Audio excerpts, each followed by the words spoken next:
What's up, everybody? I'm Iris, and I release a new video on mental health every Thursday. Make sure to turn on your notifications to get weekly updates. You know that feeling you're talking to someone and you can tell that they're not really listening to what you're saying because of their body language and lack of eye contact? Maybe they're too distracted looking at stuff on their phone to keep a conversation with you or pay attention to you. Or perhaps they like talking more than listening. I definitely know a few people that are bad listeners. Some people zone out and get distracted, or their minds start to wander before the other person's done talking. It's also common for some people to think about what they should say next when they're hearing someone speak, or they're just waiting for their turn to talk again. Listening is much tougher than most people think, and most of us could do it better. Listening is a skill that we weren't taught when we were in schools, but being a good listener is so important because it's a way of showing our friends, family, colleagues that we care about them.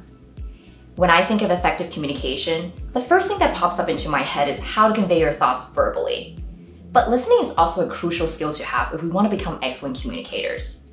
Being able to listen allows us to show others that we're paying attention to their thoughts, feelings, and behaviors, and it's a great way for us to practice perspective taking. In today's video, I'm going to talk about 5 ways to become a better listener.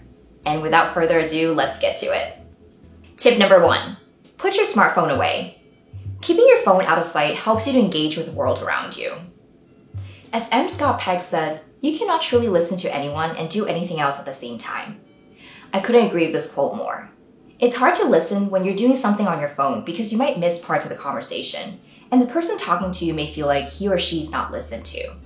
So drop your phone and show respect to the person you're talking to. Put yourself in their shoes. If you were talking and they're looking at their phone just saying, okay, how would that make you feel? Not a good feeling, right? So try putting your phone away and notice how you're suddenly more in the moment, able to see or hear things that you ordinarily wouldn't notice. Tip number 2, show you're listening by maintaining eye contact and leaning in. You may hear this a lot. When you first meet someone, remember to look them directly eye to eye. Or when you're on a date with someone you like, lean in to show that you're interested. Eye contact is the single most powerful way to communicate care and interest, and is especially important to maintain eye contact when someone's speaking. Imagine if your friend has her side to you while you're talking. I'm sure you would be frustrated and find it difficult to continue the conversation. What about when your friend faces directly away from you? You're likely to feel ignored and would not want to continue the conversation as well. But when your friend faces you, you may find that you're encouraged to speak and you feel that what you say matters to your friend. So try this next time. Maintain eye contact with your friend when they're speaking. It'll make them feel attended to and respected. Tip number 3, be genuinely curious about what others have to say. When you approach conversations with a genuine curiosity, it allows you to become a better listener. Engage in the conversation and ask other people questions. For example, when a friend has just finished telling you about her getting fired at work, ask her questions like, how are you feeling about everything? Or, is there anything I can do to help?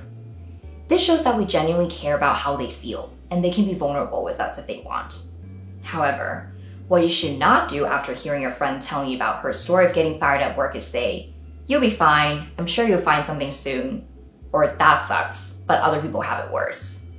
These statements are not only insensitive, they're also invalidating your friend's feelings, basically conveying that your friend shouldn't have trusted you and told you what happened.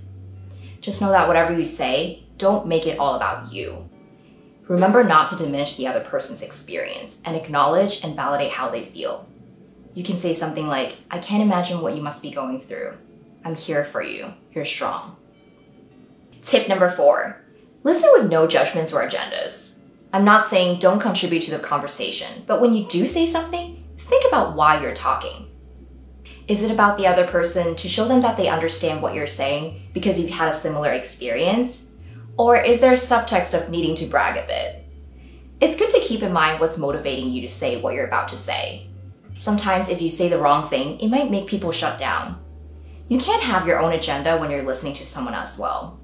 What you're doing is preparing what your response is instead of processing what the other person's saying. Listening is definitely a type of empathy, because you're trying to see the world through another person's eyes and to understand their emotions. If you have these driving needs to show off or be heard, then you're not getting in the other person's world, and it definitely damages the trust between you and the other person.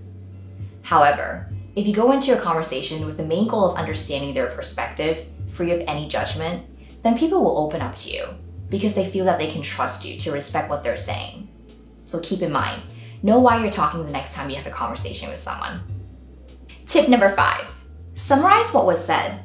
I found that taking time to summarize what someone just said, maybe a relationship issue they talked about, makes it a lot easier to make sure if I've understood what happened. What we call this in therapy is paraphrasing. When you paraphrase, you use your own words to express something that was said by another person. Learning how to paraphrase is important not only in therapy sessions, but also in real life with our friends, family, and colleagues. Doing so can clarify the message and make sure that we clearly understand something. It's also good to ask, what I'm hearing you say is that you're feeling really defeated. Is that right? We don't want to assume and say that the other person's feeling a certain way, but what we can do is ask them how they feel and confirm with them if what we're hearing matches with what they're saying. And those are 5 tips on how to become a better listener. I know this skill might not come naturally for a lot of people, but if we practice our listening skills with our friends or family members, then I'm sure we'll be great at it. If you liked this video, don't forget to give me a big thumbs up and subscribe to my channel. Have a great day, everyone. Bye.